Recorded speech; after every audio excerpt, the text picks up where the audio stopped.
Hey there, Tamika Bryant here with B Niche. And today I want to talk to you guys about the important parts of investing. So, from time to time, I get people who may ask me things about what to invest in. Hey, Tamika, I don't have any money. Hey, Doc, if I only have $5,000, what do I do with it? Well, this question came up this week while I was on a podcast with a fellow colleague. And her question was, what if I have a person who only has X amount of dollars and they're this age? What could they invest in? And guys, most of you who know me know I've been doing this since I was a young adult. So I can pretty much come up with anything off the top of my head because I've pretty much had to do everything in order to build wealth in real estate. So I decided, let me go ahead and create a few videos that maybe could help a few people get started at different phases of where they may be with the monies that they have. So, today we're going to talk about what to invest in if all you had was $1,000. Now, here's the thing, guys. To start investing, the first thing you need is mindset. Like your mindset has to be on par.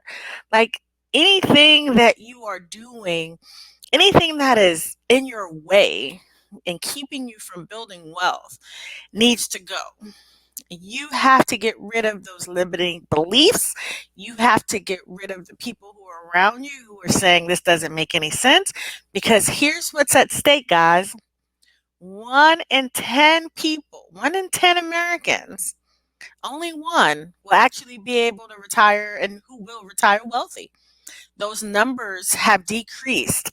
And I just recently did the research, and so now I'm even more pumped to help more people.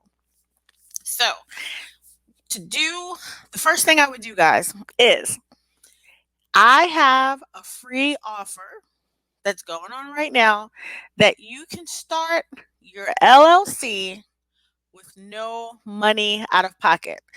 Again, you can get a free LLC with no money out of pocket.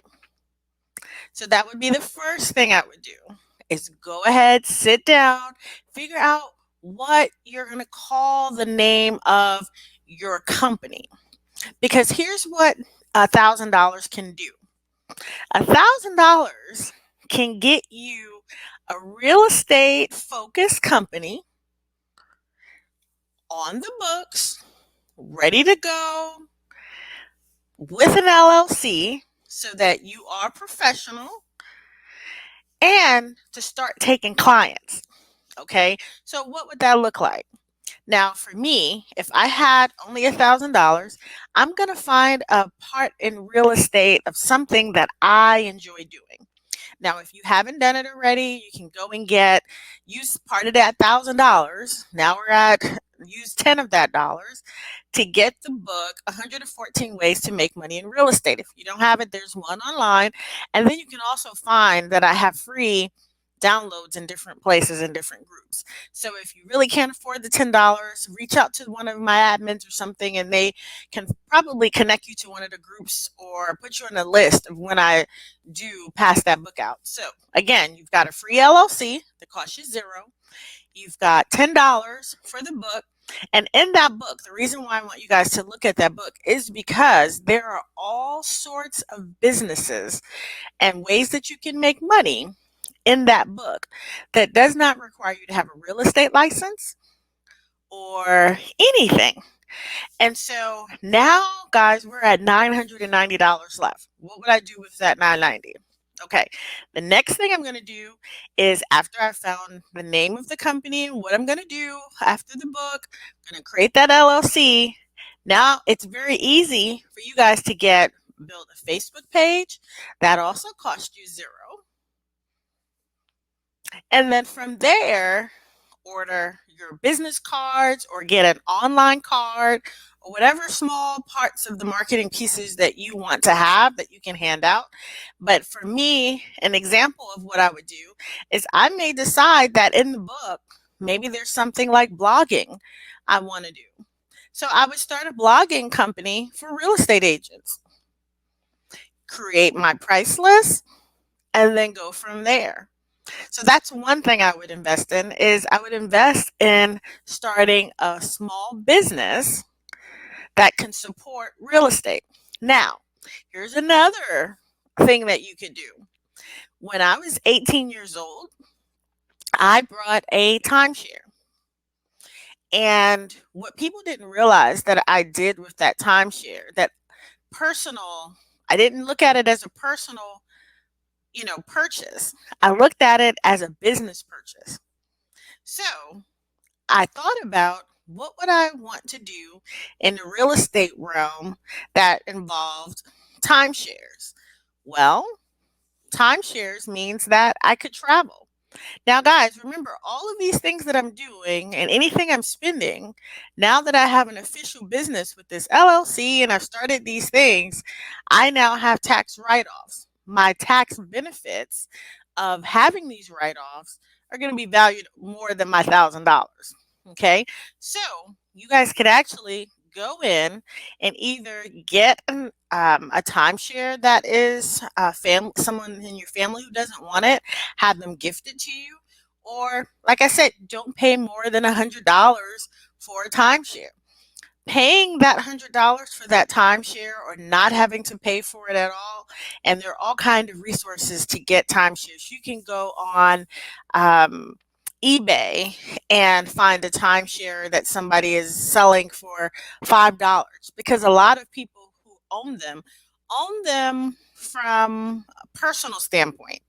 They don't own them as a business. So now that you've purchased this timeshare, for example, and you've paid $10. So now we're $20 in to creating a company, a real estate company.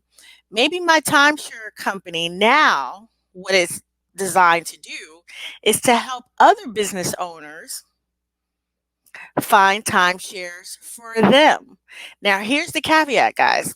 When I started buying these timeshares, I wasn't necessarily buying them because I wanted to go on vacation. I was buying them because I wanted to give them to other small businesses as a part of their benefits package. So I created a small business around the timeshare business. And then that allowed me to go all over the world looking for timeshares for other business owners. And that's how I started building my timeshare business, was just doing those basic things. Now, guys, all of that is under $1,000. So you could actually create two companies if you wanted to.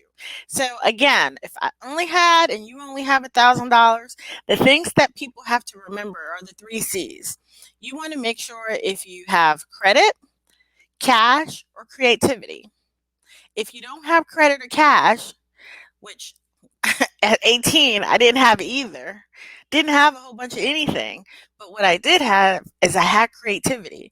I knew that starting a business within the real estate business would allow me to have those tax write-offs and get my feet wet, and then I could go from $1,000 and I would buy a condo or a timeshare for $100, and then I would sell it to a business owner for $1,000. So if you think about it, think of all the businesses and business owners you know who would easily buy a timeshare and um, Florida and Orlando. That's normally where I focus.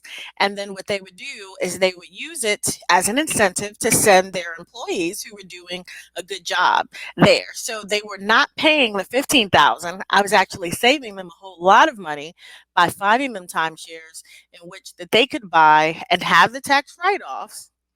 Those maintenance fees are tax write-offs for that 1,000. So if I found someone who was interested and they went to do one of the presentations would run them, if they were buying it from directly from like a Marriott, would be $15,000.